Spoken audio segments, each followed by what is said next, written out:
How y'all doing? Welcome back. Global News here. Did you guys see the game last week? Uh, Big 12 play was interesting. There was some wins and losses, but for the most part, for all the Houstonians out there, uh, this is the first time in a long time since I believe 2017 or something like that that there's been a closeout game against the University of Houston. Now, if y'all was watching the game like we were, we could clearly see that there was a number of things going on. For starters, let me explain, okay?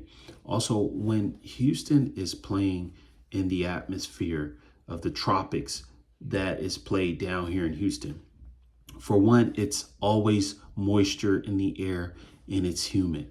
You know, Houstonians are not normally keen to cold weather. So it was a tough one to get them going in that type of condition. So there was an adjustment. So with that being said, for future reference,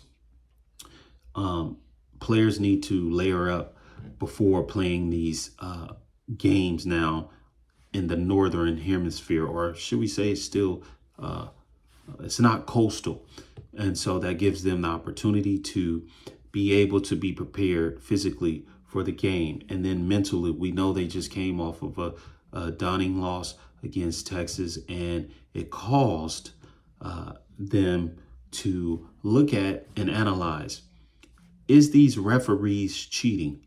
Is these referees just don't want to see the new schools that came in win games, so they make it difficult with play calls that are clearly missed? There was numerous of penalties that should have been called that were not, and that in itself will change the morale of the players on the field. Whenever there's a uh, uh, a call that is miscalled by the referees.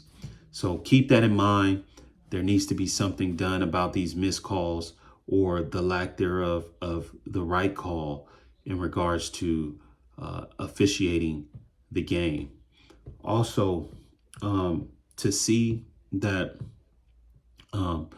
there was no score, 41-0, that's a shameful loss overall.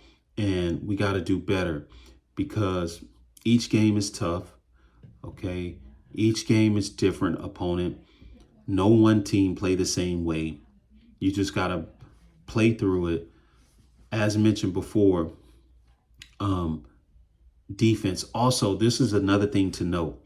There was some infighting going on in the coaching staff that was noted from the previous game, where the defensive coordinator was getting chewed out by the head coach on the sideline. Now, we understand the chain of command on the structure of a coaching staff, but it's very important to refrain from any confrontation or any confusion in the public's eye whenever a game is being televised, or should I say viewed by millions of people. You want to make sure that your players do not see this. They have to pretty much be in the know and have confidence in their coaching staff that everything is fine. The moment they see that, that's a morale changer.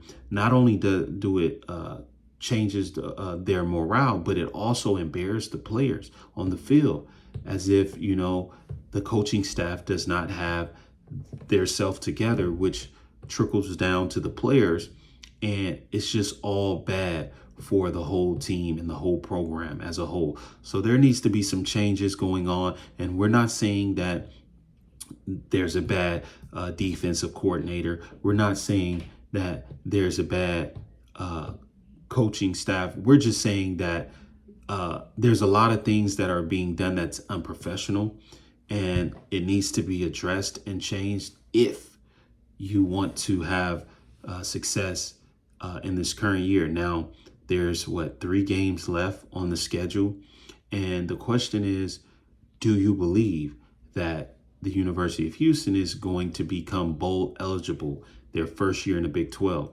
In order to do so, they must close out with victories.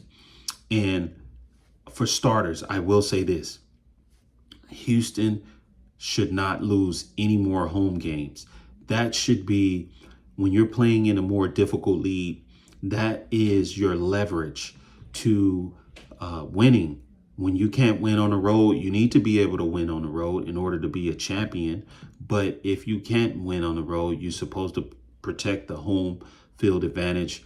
And that means not winning on your home field. And so this is a good start to focus on moving forward for the University of Houston, to make sure they win every home game. It's just that important. You know, you may not be able to win on the road like you would like to, but you're certainly your darndest to win your home game. So you must prepare for that, and you must know that that's where it starts. So, and a better way to look at this versus focusing on the team itself, which we know each team and each opponent is difficult, but you should be more concerned when you're playing at home, because you have your crowd, you have all your support. The opposing team does not know your home the way you do. So you must protect your home field, and you must be ready to go at home. So moving forward, there should be no more home game losses.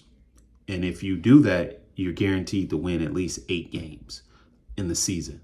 So that's protecting home base, and then going from there, win a game or 2 on the road. But at this point, it's been many years that we have not seen the University of Houston go to a bowl game. And it seems like this year may be the first in a long time, if they don't close out these victories against the next 3 opponents coming up. Once again, thank y'all for watching Global News. Have a great day.